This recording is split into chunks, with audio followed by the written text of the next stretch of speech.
A warm welcome to all of you who are attending this webinar book launch from across Australia and also around the world. We have a number of different time zones represented across our panelists and our attendees. So thank you for making the effort to attend this fabulous event. The College of Law and the Centre for Legal Innovation are proud hosts of this event. It is being held in Perth in Western Australia, or being streamed to you from there. And consequently, it is being held on the traditional land of the Whadjuk people of the Noongar Nation. And we pay our respects to their elders past, present, and emerging. As I said, the College of Law and the Centre for Legal Innovation are hosting this event, which is the online launch of Lucy Dickens' new book entitled It's Time to Do Law Differently: How to Reshape Your Firm and Regain Your Life. We congratulate Lucy on this outstanding achievement, completed whilst juggling legal work, motherhood, and also her own podcast. Well done, Lucy. Lucy is well known to us here at the College of Law in WA, as she regularly presents in our local legal practice management course. Before I hand over to Lucy, who will run this launch and panel discussion, can I remind you that if you have any questions, they can be posted in the Q&A at the bottom of this screen. Lucy. Thank you, Michelle, and thank you, College of Law, especially the WA team, for all of your support with my book and with everything else. I love working with the college, and it's great to have you on board with the launch of my book. And thank you to everyone who's come along for the online launch of It's Time to Do Law Differently. As Michelle said, we've already had a few people having a chat to us in the chat box, but I've got it up here and I welcome you to do that. Say hello, let me see who's here. One of the things about doing this online instead of in person is that we can't see all of your faces. So it would be nice, give us a hello in the chat and tell us who you are so that we can see who we've got here on the call. So as I thought about how to celebrate this book launch and the publication of my first book, I asked around and there were lots of people from all around Australia who wanted to be involved. So I thought it was appropriate to embrace the 2020 new way of doing things and to make this an online event. So thank you very much for coming. I really do appreciate it. So this is my new book. It's Time to Do Law Differently: How to Reshape Your Firm and Regain Your Life. And I've had the pre-sales up on this for a little while and have already sent these books all around the country and overseas. But today is the official launch date. So thank you for coming to celebrate that with me. And I can see some of you in the chat: Suzanne, Avril, Clarence, Rachel, thank you so much for coming along. It's really nice to have you here. Hi, Sarah, in stinking hot Brisbane. It's only 8:30 here in Perth, so we haven't got the hot weather yet. Josh, everybody, thank you so much. Hello, Paul. I'm really grateful for you all coming along today. Thank you so much. So what's it all about? What is It's Time to Do Law Differently all about? Well, there's no denying that the legal profession is changing, and I'll talk more about that soon, as I'm sure Jordan will too. But I really say that now more than ever is the time to challenge your conventional thinking and to come up with new ways of doing business. There's lots of talk about why the legal profession should change, but there's far less about how to actually do it. And that was one of the gaps that I've really noticed over the last couple of years as I've started to become more involved in the legal innovation space. Is lots and lots of talk about why, but far less about how. And that's really the piece of the puzzle that I've tackled in this book. How do you take all those competing ideas, all the strategies, all the theories, and translate them into something that you can really put into action in your business? And that's what It's Time to Do Law Differently is all about. For those of you who don't know me yet, I'm Lucy Dickens. And like most of you probably on the call, I am also a lawyer. I'm a senior associate at a small firm in Perth called Birmingham Ride, where I have quite a varied role, but I like it that way. So my practice areas are wills and deceased estates, as well as conveyancing, but most of my time is spent on what I call business development, which is really bringing together people, process, and technology to design and deliver innovative legal services. And it's a whole lot of fun. I also host the Doing Law Differently podcast, where I interview other leaders in law to find out more about the behind the scenes of their business in terms of what they're doing to operate in a different way. And again, I have a very much focus on the practical application. So not just why they're doing or what they're doing, but really how it is that they're doing whatever it is that they're doing differently. I speak to the legal profession about the business of law and my ideas about legal innovation. And of course, I'm a mum to 2 young children. Here they are, Lily and Harry, who are 1 and 4. So that's me, kind of where I'm at today. But in terms of my Doing Law Differently journey, I really think that it started probably at about the same time as my legal career. This is me on my admission day. I had started working in the profession a few years before this. I started at Birmingham Ride, the same firm where I still work today, in the firm's cadetship program, which is part-time positions for university students. And when I started in 2010, the firm were already doing fixed fee work in some areas. They'd already developed their own practice management software because they weren't happy with what the industry had to offer. And so they really were already doing law differently right from when I began. So I've never really had a traditional career in law. Within my first year on the job, Birmingham Ride developed a new conveyancing product, flat rate settlements, and became the first in WA to offer fixed fee flat rate conveyancing, which went on to completely transform the conveyancing industry. So flat rate settlements was not my idea, but I was the one who was delivering the services. And at that time, we had a huge boom in new business and I only worked part-time. So I really quickly had to figure out a better way of working and a better way of delivering the services. So working alongside with Contacts Law, who are our technology partner, I created systems that would really enable us to reduce the costs and increase our quality of service delivery by streamlining and making our services more efficient. So we built workflows and process model systems. We built templates and all sorts of new features that I loosely describe as magic because that is what they are to me. But they really transformed the way that we worked. And in the years since, we then went on, the team at Birmingham Ride then went on through all the firm's practice areas to implement a lot of what we learned in flat rate settlements in all the other practice areas.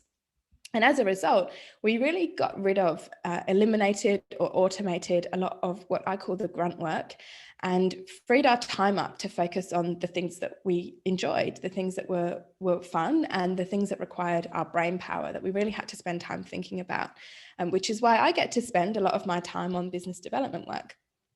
So we had really redesigned the business and were doing work that we loved.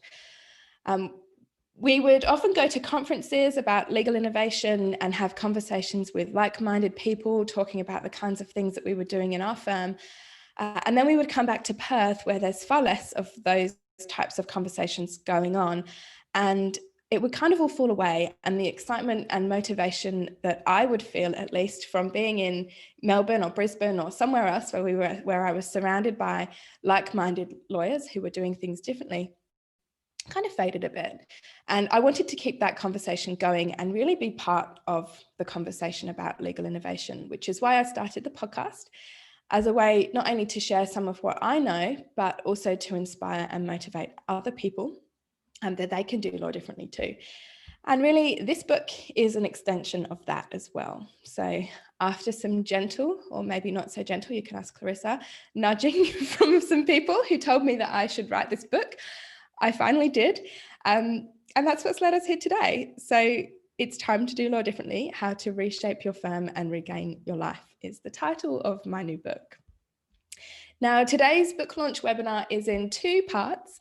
First, we're going to have the kind of traditional book launch part where I get to tell you all about my book. And I'm going to give you an introduction to 3 of the main themes in the book. And then, as you can see, I've got 3 other panelists on the call with me who have very kindly offered to support me in this book launch, because I'm not the only one who believes that it's time to do law differently. These people and many others do as well. So I'm pleased to bring you Jordan Furlong, Clarissa Rayward, and Terri Mottershead, who are all here and going to share their perspective on what it means to do law differently. And I'll tell you more about each of them as I introduce them and they start talking to you today. But first, before I go any further in true book launch style, I want to take this opportunity to say thank you to a few people who have really played a big part in bringing this book to life. Because I've said before, my name is on the cover, but it's really the result of a lot of support from a lot of people. So just let me have this moment to publicly thank those people.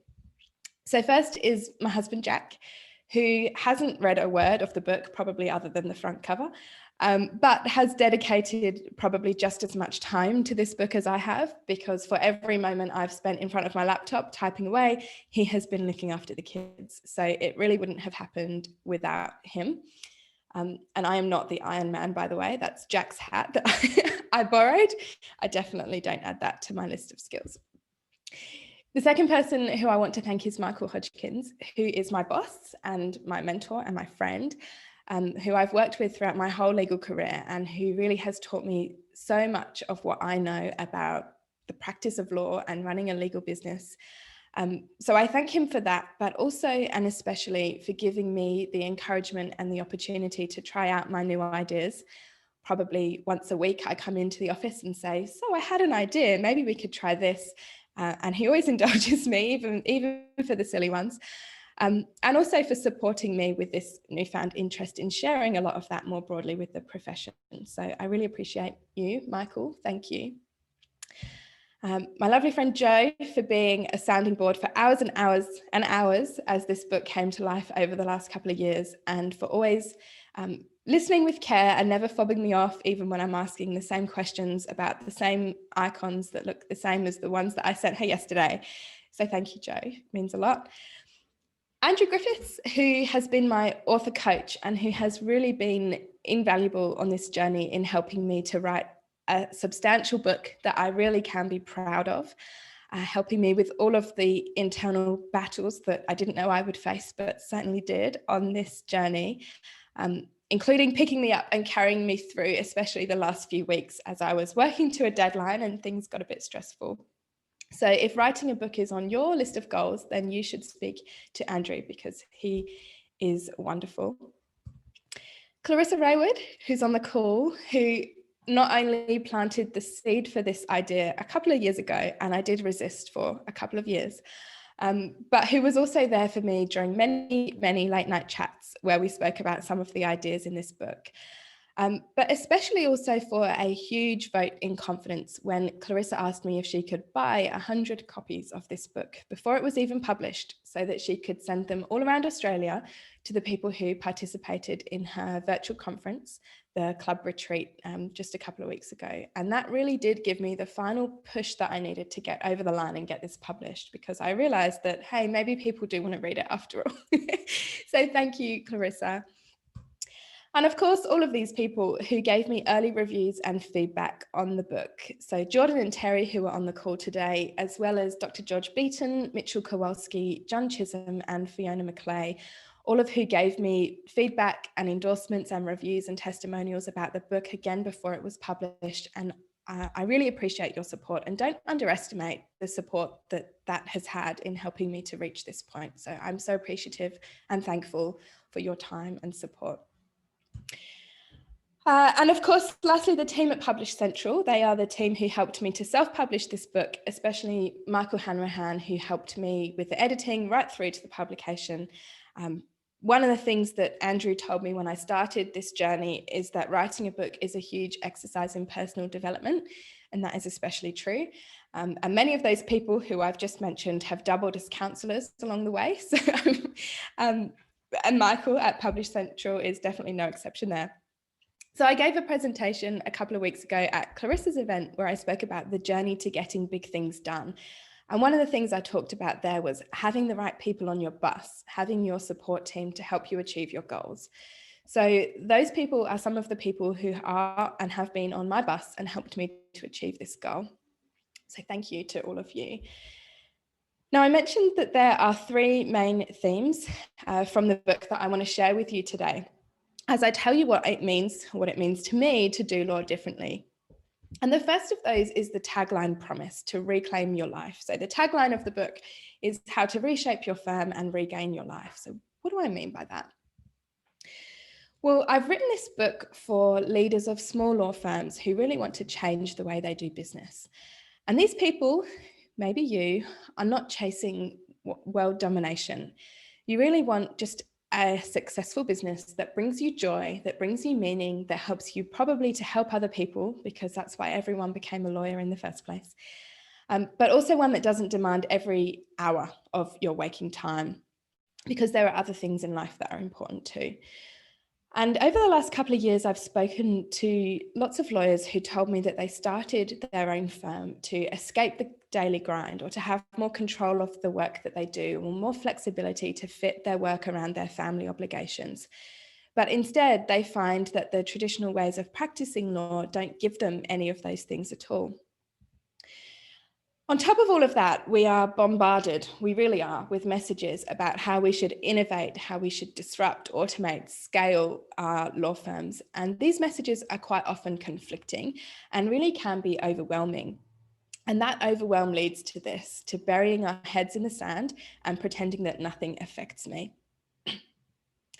So in It's Time to Do Law Differently, it's really all about finding the path through what is a lot of noise and a lot of overwhelm in the industry around change, as well as recognizing a shift to this desire that many of us have to run a more meaningful business. Not everybody wants to build an empire that will take over the world. I mean, all power to you if that's what you do want, but many people just want to reshape their firm so that they can reclaim their own idea of success and define that for themselves, instead of borrowing or inheriting somebody else's definition. And so that's what I mean when I talk about regaining your life. The second theme is reshape your firm, and that's the kind of the how-to part. So I flipped the order of these. And really, this is about the trap that many law firm owners fall into when they start their own business, is that they think they're building a business, but in fact, what they're doing is creating a job. And I truly believe that for all of the hype, some of it is hype about legal innovation, success really does come down to approaching what we do with some business savvy. And the future of law, I say, is really about law firms becoming much more like other businesses. Now, Jordan Furlong coined this in the title of his book, Law is a Buyer's Market, and I'm sure he'll talk to us some more about that soon. But the changes in regulation, technology, information, and many other things mean that law truly is a buyer's market, and lawyers no longer call the shots. So we need to change the way that we do business. Law school might teach us to be great lawyers, but it doesn't teach us to be great business people. And in the modern legal economy, being a great business person is really fundamental to success. I say that there are 4 elements to law firm success, and I talk about these in the book. And to run a successful business in the modern law firm economy, you have to really focus your efforts at the center of these 4 things. And so those are the practice of law, which is obvious, the knowledge and skills that we need to practice law. That one's pretty self-explanatory. The business of law, which is about thinking about law much more broadly than changing time for money, but instead thinking about things like business strategy, pricing, marketing and positioning, client service, customer experience, and many others. People, and I know that Terri's going to touch on a few of those things when she speaks as well. People, this is about your clients, your staff, and yourself, and really about recognizing a more human-centric practice of law. And then the last element is legal operations. And this is about how to make your business operate more effectively and efficiently. And really where I spend a lot of my time in the law firm, focusing on things like system and process improvement, technology, knowledge management, all of the things that make our firm and our business operate in a better way, that then free us up to have time for whatever the other important things are. And the important thing about these is that no one of these things operates in isolation. So you might be the best lawyer in town, but if you don't understand the business of running a law firm and you don't make any effort to improve your business operations, then your success is always going to be limited by your hourly rate times by the number of hours that you bill. But on the flip side, you can run the most efficient law firm in town, but if you haven't got a good understanding of the people that you're working for, then no one's going to be interested in buying your service. So these 4 things really do operate together. And the last point that I want to share is productize and profit. So reshape your firm and reclaim your life are really set the scene for what it is that this is about what productize and profit is about achieving. And my system, productize and profit, is 6 steps that really tie together the how part, as I've mentioned before, about legal innovation. So I'm just going to give you a real quick snapshot overview of the productize and profit model. Step number 1 is to find your vision. Because I say if you're going to reshape your law firm and your business, then you might as well make it one you love and define your own definition of what does a successful business look like to you. Because you really do have the opportunity to redesign your business to suit your lifestyle. So that's what step 1 is all about. Step 2, deeply understand your clients. This is about using your clients' needs, desires, frustrations, and wants as your starting point. And then when you do that, you end up with solutions that are really tailor-made to solve their problems. 3 is to create amazing solutions, because although we might think they do, clients really don't care about how long it takes us to do something. What they want is they want someone who can solve their problem. And those problems are often much bigger than the problems that they face that are legal issues. And an analogy that I like to share on this is hotels. You might go to a luxury, expensive hotel. They don't sell you a room for the night. They sell you the experience of staying in luxury, so relaxation and a good night's sleep. Insurance companies don't sell insurance, they sell peace of mind. So it's about recognizing or focusing on the outcome that you provide. Stop promoting your tools, which is your time, and focus on the solutions. Productize your services is all about turning your services into products with a fixed scope, a fixed price, and a system or a method for delivery. Embrace modern marketing is all about modern marketing, believe it or not, of your business. This is not listing your skills and expertise and your practice areas on your website, but it's instead focusing on the value that you provide and looking at modern ways of attracting new business. So thinking beyond referrals to look at things like what does it take to have a really good website, and how do you do things like social media marketing and other online forms of marketing as well.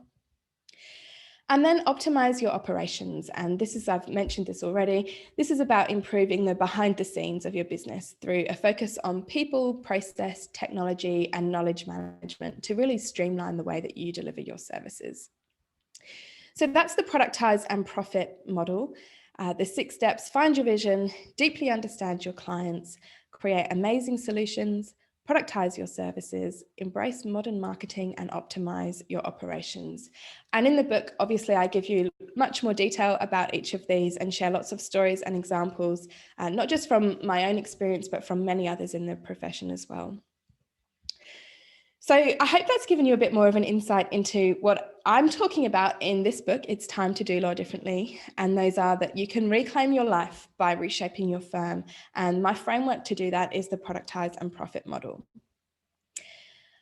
So as I mentioned before, I am definitely not the only one who thinks that it's time to do law differently. And I am really grateful for the 3 panelists who have come on board today to help me share this message about doing law differently. And the first person I'd like to introduce you to is Jordan Furlong. Now, Jordan is a legal market analyst and forecaster, and he's the author of his own book, Law is a Buyer's Market, Building a Client-First Law Firm. Jordan's work has been really influential to our firm at Birmingham Ride. Michael, who I mentioned before, saw you speak, Jordan, at Outma in, I think, 2015. And since then, we have all followed your work very, very closely. And I sent my book to Jordan when it was in its draft stage and felt very brave in asking him for a review. And he sent me back a really lovely endorsement that actually made it to the front cover. So Jordan, I'm really, really grateful for your support of my book and these ideas. And I'm sure you'll tell us some more about you. So let me hand over to you and you can give us your thoughts on doing law differently. Awesome. Well, thank you very much, Lucy, and good morning again, everyone. I'm going to see if I can switch out to share my screen and then play. So there should be hopefully a slide deck up on your screens right now. And if not, okay, excellent, cool. So yes, listen. First things first. Thank you all. Thank you, Lucy, very much for the chance to be here this morning. Really appreciate the opportunity to be a part of this panel and to have the chance to chat with some folks today about all of the ways in which we are not only choosing to do law differently, but we are increasingly obliged, I think, to do law differently as well. And what I hope to do over the course of 10 minutes tops, I'm going to try really hard. I have a tendency to blather, so I'm going to try really hard to compress this. In about 10 minutes, tell you my thoughts generally about what kind of legal environment and ecosystem we can expect in the years to come, and then give you some of my thoughts about how law firms can best respond, can best take advantage of the opportunities that are there in front of them. So when we're talking about the new legal world, we're just talking about the new world, which we all have experienced, of course, very viscerally. Now, I'm speaking to you in the land of the wise and the fortunate, from the land of the less wise and less fortunate, where we unfortunately do not have this virus anywhere close to under control, and we would be paying the price for that over the course of the next few months. But regardless of where you are, and I'm fortunate to be speaking with you today. About a month or so ago, I've had a chance to speak with some managing partners in New Zealand, and even in your two countries, where you've been so much more on top of this than most of the rest of the world. There is still a recognition that the rules of the game and the framework for so much of what we do has changed. The next 2 or 3 years is going to profoundly impact the world that we live in and the lives that we lead. And I do not mean to say that we're going to be in, quasi semi lockdown for 2 to 3 years. I don't think we will. Even this morning's news, this morning my time, about the development, or at least the announcement of another promising new vaccine, this time from Moderna, in addition to the one from Pfizer. Very good news, very positive news, very optimistic news. We should, I think, make sure that we take that as what it is, which is a single good step along the road, but there's a long road yet to go. I was watching this British doctor a few weeks ago. No, not even that, like about a week or so ago. And he was saying that we should be back to normal by the spring. And I thought, I'm not sure what recreational substances you're using, but I'm not optimistic at all about that timeline. So it's a reality that we're going to have to get accustomed to for a while, and the impacts that it's going to have. Some of them will be temporary, and some of them will be permanent. And the wonderful thing about where we are right now is that we don't yet know which is which. But in addition to the problems and the challenges and the situation the world hands us, the law and the legal market has been experiencing a number of changes and shocks as well. And to be clear, these were already occurring and developing before the pandemic. COVID-19 is not a cause, to my mind, of hardly any changes in the law. It's an accelerant and it's an intensifier. So we already know the age of legal machines is here. We already know that there's technology today that can carry out work that 5 years ago, 10 years ago, we would have said only a lawyer can do this. And it is staggering the number of once billable hours that have been more or less rationalized and reduced to work that can be done on a computer. And this has had an impact on many law firms' bottom lines. It is going to have a significant impact on lawyer formation and development. And it's going to have an impact in a weird kind of way on how we price our work. Because when you can use a machine to carry out a task that in the past would have taken 10 billable hours each by 3 young associates, and today it takes 1/3 of a second, then you realize time is no longer a rational way to measure the value of what it is you do. So the machines are here, and they will continue to be part of our practice, and they should be, because as I frequently try to tell lawyers, technology is a tool. That's all it is. Your phone is technology. All right, the fax machine back when we use those, that's technology. This is just another way to do our business a little bit better than we did before. We're also facing, and this is a particular issue here in this part of the world, a paraprofessional wave. In a number of Canadian states, Canadian provinces, I beg your pardon, American states have recently begun authorizing independent paraprofessionals to carry out legal services tasks in order to help address the problems of access to justice. I think this is going to accelerate. I think we're going to see more of this. I think we need to see more of this because there are many legal issues and problems and challenges that are never going to cross a lawyer's desk. Lawyers are simply not going to take it on because it's too low paying or too brief or too outside of what lawyers traditionally do. And I think we need to have this second level, the second layer of providers to help us to do all that. So there's a lot going on. Long story short, what does this mean for us, and how is this going to affect the legal world? How is the legal world going to respond to all of this? And I'll briefly talk about two areas before I dig into more detail on the third. We need to get ready for a reconception around what legal regulation means. We have been accustomed to the idea that lawyers regulate themselves, they regulate the market, lawyers decide who can and cannot provide legal services. Lawyers are in charge of the organizations that make these decisions. I think we are coming to the screeching halt of that generation, of that time period. I think changes in regulatory theory and practice worldwide, well outside the practice of law, well outside the legal profession, are going to shift that approach. And I think this is a good thing. I think we're going to see a much more sensible market, a market that is not refracted through the lens of what lawyers consider to be in their best personal interests. So I think that's going to be really important. We are going to see a difference in legal education. It's going to take longer because, as I'm fond of saying, if you think change in law firms is hard, check out a law school sometimes, because the challenges there are immense as well. But one of the areas that I'm taking a greater interest in these days is lawyer formation. The whole question of how does someone become a lawyer from day one of law school, from before day one of law school to the day when someone is a confident, competent, independent lawyer serving clients and providing value and helping people out. That whole period is the lawyer formation process, and it is very fragmented. It is very poorly organized, and it has to become integrated. We have to get to the point where we recognize this as one long continuum of development, and it is focused on the person who's becoming a lawyer. So that's kind of my intro, if you will. What I'd like to kind of close with, because again, I don't want to take too much time, but I wanted to speak about, in particular, lawyers in mid-sized and smaller firms.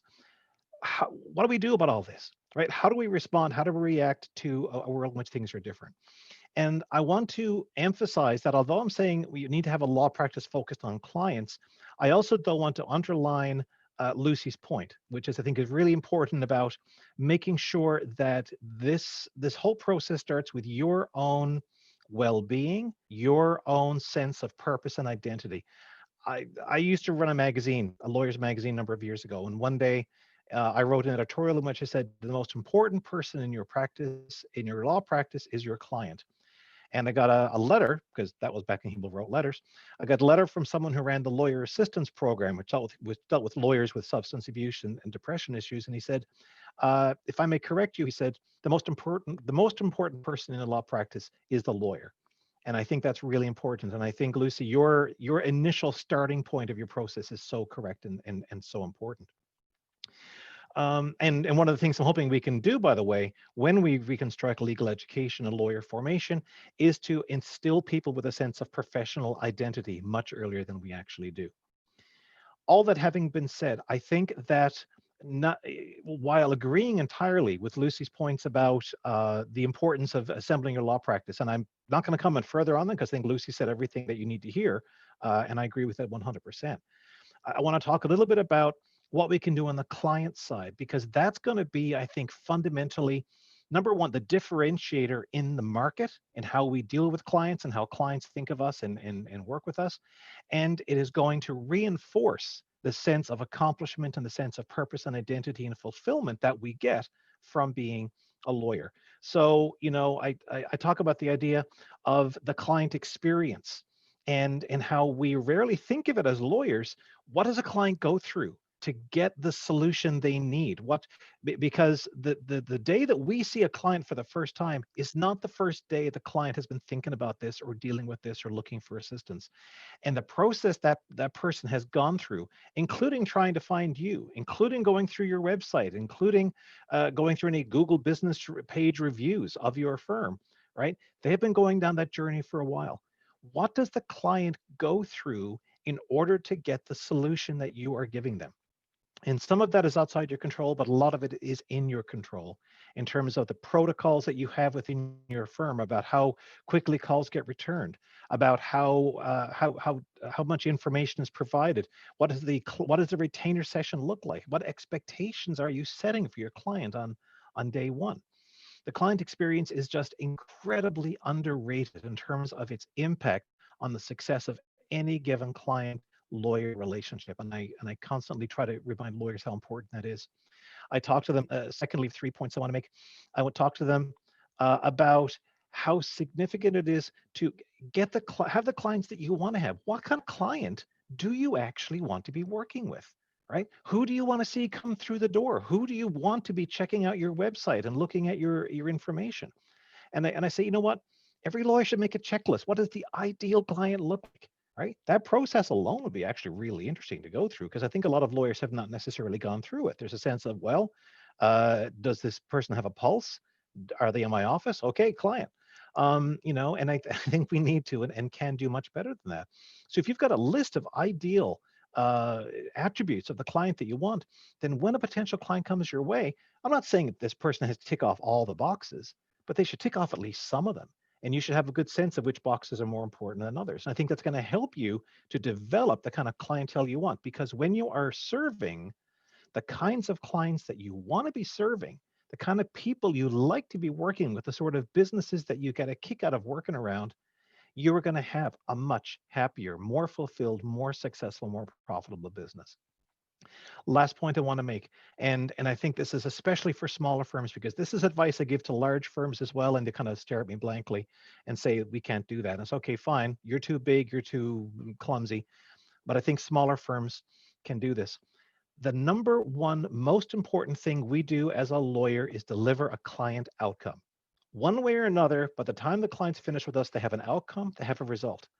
The absolutely crazy thing to me is hardly any law firms track the outcomes their clients get, right? We track everything else. We track billable hours down to the last 6 minutes. We track, how long it takes to get paid.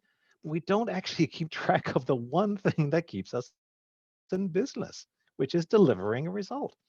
So for me, I mean, like this one weird trick, as the ads will say, is create a spreadsheet. Use Excel. It's a great place to start. Create a spreadsheet for your practice, for your firm, whatever, and have 3 columns.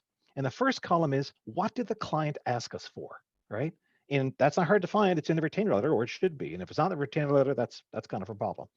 Second column, what did we promise that we would do? And the promise part, I think, is really important, because I assure you, the client feels like they have been promised something. And that's the retainer letter as well. And the third column is what ended up happening. What was the outcome? What was the result? And ideally, if you got the room, add a fourth column over there. What did the client think about that? If you have this spreadsheet in your firm, if you are checking it on a regular basis, if you're reviewing it to find out how much variance between column 1 and column 3 has taken place, and working to make sure that you are narrowing that variance as much as possible, I think it is the quickest, easiest, simplest, and most profoundly important and impactful way to really make your firm client-focused, client-centered, and again, ultimately to the benefit of making your firm more successful, more pleasurable, and to make you a more happy and fulfilled lawyer. And with that, I will stop sharing this screen of mine and try to see if I can bring back to Zoom. Yes, I think we've got it. Thank you, Jordan. I love how much you managed to cover in terms of the breadth of what you just spoke about in such a short amount of time. And I especially love how you instilled a sense of urgency in terms of, the time is now. We can't all just keep waiting and waiting before we actually start to make these changes. And I think especially the last part of what you spoke about in terms of client experience and knowing who you want to work for, what's the outcome, is actually a really great introduction to our next speaker, Clarissa, because she is someone who does all of those things incredibly well in her firm, Brisbane Family Law Centre. So I've already given a bit of an introduction to Clarissa. She's the director of Brisbane Family Law Centre. She is the founder of Happy Lawyer, Happy Life, which is a book, a podcast, a club membership, probably some other things that I've missed off of the list. She runs a community called The Club and is another person who's been a big influence on my law life. And I think really one of the biggest things that I have learned from Clarissa is the power, I guess, that comes from sharing ideas and experiences. And she definitely embodies all that it means to be collaborative over competitive, and also leads a law firm that is doing things very differently. So let me hand over to Clarissa and she can tell you some more about her. Thank you so much, Lucy. Thank you, everyone, for having me today and getting to talk about something that I love to talk about, which is doing law differently. So I thought in my little 10 minutes of fame, I might talk from a very personal perspective of what it means to me to do law differently, why one should consider that, and how I go about it in terms of my day-to-day practice here in Brisbane, as Lucy said. But before I do that, congratulations, Lucy! Where's like the virtual round of applause? Does this happen at some point in time? I hope everyone that's watching this in webinar is clapping right now, loudly, making some sort of noise, doing some sort of dance, because it's no small thing to write a book. That's super cool. So I may have been a part of Lucy's journey in writing the book, in that I may have pushed her off a cliff. It's something I'm renowned for when it comes to my friends and colleagues. And when I know that someone is sitting on such a wealth of helpful knowledge, I'm like, I just want it out in the universe. So that's why, Lucy, that's why you needed to write this book. And it is a superb book. So many of you on the call will have a copy. If you don't already, please get your hands on it and read it.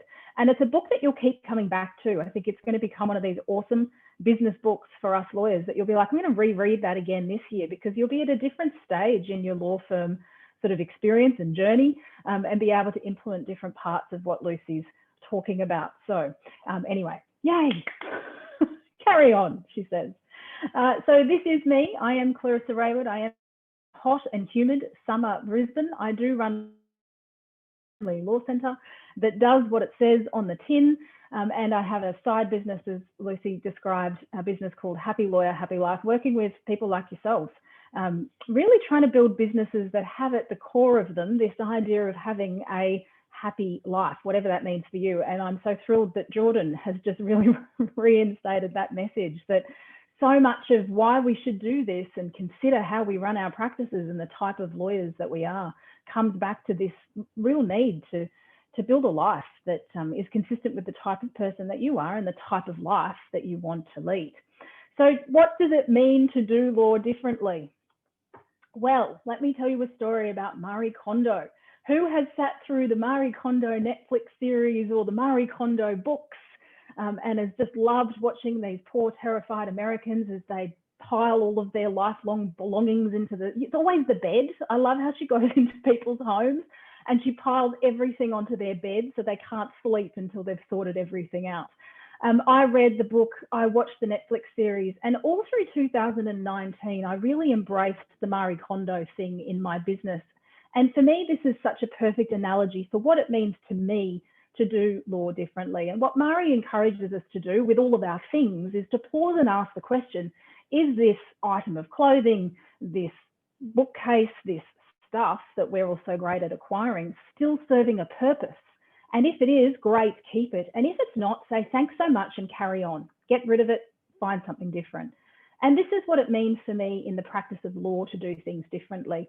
I think sometimes the idea of doing law differently can be very much associated with technology and machines and big innovations and all of this cool stuff. And sometimes it is, but sometimes it's as simple as pausing and asking the question, that precedent that we've had in our firm for the last 10 years, is it still serving a purpose? What purpose does it serve? Does anyone know why it's here? And Marie Kondo it out if it isn't. And so for me, that's what doing law differently constantly is about, is constantly paying attention to every aspect of my business and asking myself, what purpose does this serve? And is the purpose that it initially served still the purpose in 2020? Because so much of what we've inherited in terms of how our law practices work has come because of how we were taught 20 years ago. I've been in the profession for 20 years. There are absolutely still things in my business today that I did when I was an article clerk 20 years ago, but I can honestly say there are many things that are not. And there are so many parts of my practice that I love going through each year and just asking, do we need it? Is this still relevant? Does it still have a purpose for us as the practitioner or for our clients who ultimately need to experience it? And if not, Marie Kondo it out of your practice. So that's where I would encourage you to, I guess, begin when it comes to this idea of doing things differently. Sometimes it is doing things. Sometimes it's actually just getting rid of things that don't necessarily have a purpose anymore. So how do you do that? Well, aside from Marie Kondo and being very purposeful, I'd now like to tell you a story about a bedazzled tissue box, because I'm confident that I am the only person on this call that is the proud owner of a bedazzled tissue box. And what on earth has that got to do with law being done differently? Well, let me tell you. So many of you on this call know me well. Lucy certainly knows me well. And I have kindly introduced many Australian lawyers to the art of bedazzling. What is that, people? Well, it's usually grabbing all sorts of sparkly things from around your house or Spotlight and Kmart, if so be it, and a hot glue gun, and just sitting and attaching them to stuff for the sake of it. It clearly has no purpose when it comes to law, but that's sort of the point. It's got no purpose. This particular sparkly tissue box sits in the boardroom at my law firm, Brisbane Family Law Centre. So here's the important thing to remember. We do divorce. We see people in one of the most difficult moments of their lives. It is said that the experience of divorce is second only to losing a loved one in terms of the grief and the hardship that the people I'm seeing every day in my practice experience. And something that I have really spent hours and hours and hours trying to better understand is the experience of divorce from a is so much bigger than the legal questions that I answer in my role as a lawyer. There is so much that happens for a person when their relationship breaks down. So coming back to my silly bedazzled tissue box, I made this last year because I had nothing better to do, and I was sick and tired of looking at ugly tissue boxes in my office. I have this beautifully designed, lovely, colourful, very well thought out interior of my office, and then these ugly Kleenex boxes on tables. I was like, this is ridiculous. We're losing those. And so I went and made this ridiculous bedazzled tissue box. I pulled it out just the other day in an initial consultation when the lady that I was meeting was crying as she was telling me what has been happening to her these last few months, which has been incredibly difficult for her. Reach for said bedazzled tissue box, place it in front of said lady. She pulls tissues whilst laughing and crying at the same time and says, "What is this?" "The bedazzled tissue box. Have you not seen one before?" And as she smiles at me and pulls said tissue, she said, "I so know that this is the place that I need to be right now. You are the person for me." And so this is my message to you. Jordan said it as well. You need to get super clear on the customer experience of whatever it is that you're delivering. And I'm confident that most of you do not need a bedazzled tissue box in your boardroom. But can I say, it's incredible in a powerful negotiation to have the bedazzled tissue box in the center of the boardroom table. It completely tips how something plays out. But when you do get really clear on the type of person that you're working with and who you're trying to attract and really just make this experience better for them, and you use tiny little things to do that, such as the tissues in your boardroom, you will be doing it differently. And it comes back to my original message.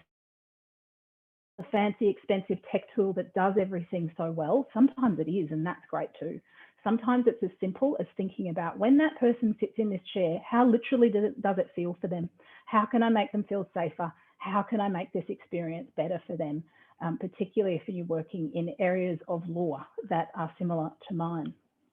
So why does all of that matter? Well, Jordan stole my thunder on this one. For me, why does it matter? Many of you know, a number of years ago, I wrote a book called Happy Lawyer, Happy Life. I've had my own experience of really trying to work my way through what does it mean to be a lawyer for me right now? How can I stay in a profession that has incredibly high rates of psychological ill health, of burnout, of obviously depression, anxiety, and everything that comes with it. And a number of years of research for me, I really got stuck into, well, what does it mean to be a happy lawyer, particularly right now in 2020? We see a lot of window dressing around wellness at the moment. It's clear that there are problems in law. It's clear that firms are trying to tackle those, but it does worry me how much of that tackling is still a little bit of this, oh, look, here's our program, tick that box, carry on. For me, why do things differently? Exactly as Jordan said, because you're going to be in this career for many, many, many years. And there are better ways of doing business than how it was done when perhaps we were learning or the years gone by. We do live in an environment where there are just better ways of doing things, whether that be through technology, whether that be through contemplating your own experience of where you work, where you sit, how it looks, how it makes you feel. So the driver for me when it comes to doing law differently is two things. Firstly, me, my team, the people in my business, how can I make their experience of coming to work every day as joyful as possible, knowing that we work in divorce law.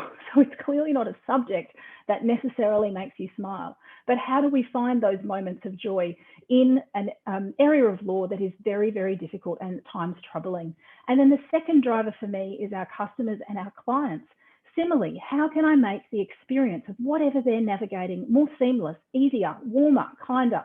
We describe it in our firm as we want people to leave with a sense of having had a warm hug.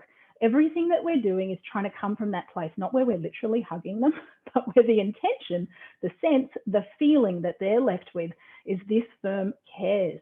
And so every layer of our service, we approach from that place of how can we do this in a way that makes this person genuinely feel, not just surface level, genuinely feel like we care about how they feel. This has been my quote for the month. Many of you have heard me talk about this a lot on my podcast and in any presentations I'm doing lately, but this is the thing that I would encourage you. If you want to do something differently, then you're actually going to have to change something. You can't keep rocking in every day, doing the same thing and hoping for a different result. You are actually going to have to do something. And you don't have to completely change everything in the first week. Those tiny little steps, just ask yourself in a very Marie Kondo way every single day, why do we do this? Does anyone know why we do this? Why do we have this process? Does it still serve us well? Where would I begin? Literally there. One thing, I would leave this webinar today and I would just spend the rest of my afternoon paying attention to what you're doing and asking yourself, is this still the best way? Is there a different way? Connecting with colleagues, be a part of legal communities, listen to what others are doing. If you've tried something and it's worked, share that with other people. As a profession, it's that wonderful saying of a rising tide raises all boats. I wholeheartedly believe in that. And I genuinely think the more we can all say, hey, I bedazzled a tissue box and that made a difference for me, the more we can all start to go, okay, well, it's not a tissue box for me, but what is it? What could I do that improves the experience either for myself or the people that I'm working with? That's it from me. Lucy, I just wanted to say, like, super, yay, well done, yay on the book. Looking forward to the second one. Hope you'll be starting that next year. And thank you. Thank you, Clarissa. I love listening to you. I love your energy and enthusiasm that you always bring to everything you do. And it just shines through. I'm sure everybody who's listening can hear in your voice just how passionate you are about all of everything that you've just spoken about and everything you do. And for those of you on the call who don't know Clarissa and want to learn some more about what she's said, then Clarissa offers lots of online courses and all sorts of workshops and the club, obviously, where you can learn lots more from her, just like I have. So thank you. Thank you. And now, last but definitely not least, we have Terri Mottershead, who is the Executive Director of the Centre for Legal Innovation at the College of Law. Now, Terri works internationally with leaders of law firms, legal associations, law schools, and lawyers, so has a really broad experience supporting all those people within the profession to their transition to new law. And she really does have lots of perspective in terms of what it means to do law differently as a result of working with lots of these different people. And Terri's going to share some of that with us now. So thank you, Terri. Thanks, Lucy. And let me add my congratulations as well. An amazing accomplishment and something that I think, as Clarissa said, people are going to keep coming back to over and over again. So huge congrats again, and more claps, of course, from everybody, appropriate here as well. I'm conscious of the time, so I will compact my comments as best I can to make sure that we do finish on time. And I wanted to draw out, I guess, two things that as I've listened to Jordan and Clarissa, and obviously the folks that you mentioned, Lucy, that we work with, that really kind of stand out as game changers. And we've mentioned them a couple of times. The first one is tech. It's an obvious one, and clearly one that's important for everybody. But I think from my point of view, and if I can add a little bit of something to what's already been there, it's also about thinking about your clients and the choice of your tech. So for me, in looking for a technology solution, it's first and foremost, who are the clients, what do they need, and then what tech do I need to serve them best? And sometimes in some practices, the answer to that may be no tech at all. And so I think that there's a low tech, there's also a no tech, and there's a high tech part of all of the technology. And to me, in terms of doing law differently, it is putting your client first and putting them first also in any sort of tech discussion or decision that you take as well. So I think it's really, really different. And I think the perspective on tech is finally also starting to change. And that is that we used to see it as an unnecessary, almost annoying expense. Now we're actually seeing it as a genuine investment and just a part of doing business as usual. So I think that kind of movement has been really important as well. The other kind of game changer to me that I wanted to mention was data. And normally when I say that word for particularly a group of lawyers, they immediately glaze over and start running for cover.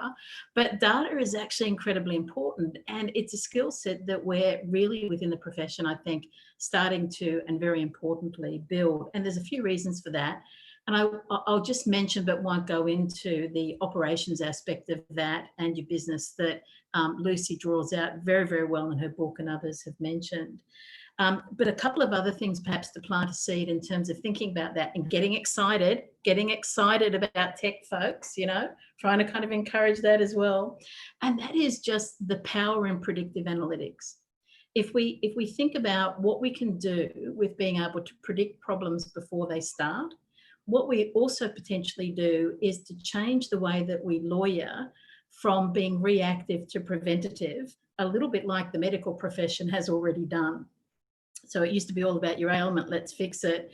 And now it's let's prevent the ailment in the first place. And the more that we work with data, particularly that sort of data, the greater the opportunity for us to be truly that trusted advisor and partner basically with our clients. So I think that's a really important one.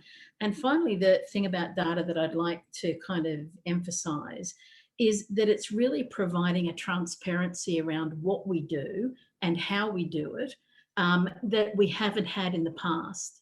And it's providing it particularly for our clients to ask questions about our cost, to ask questions about scope, and all of those things, again, that Lucy touches on in her book.